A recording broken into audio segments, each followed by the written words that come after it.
Today, we are going to learn Bisaya words, phrases, and sentences that you can immediately use in your Bisaya conversation. If you want to understand your friends or your family speaking Bisaya, I believe that this lesson would greatly help you. Without further ado, let's start.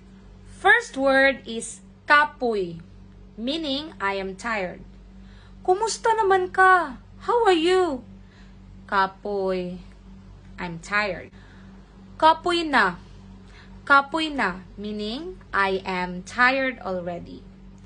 Kumusta naman ka? Kapoy na. Kapoy na.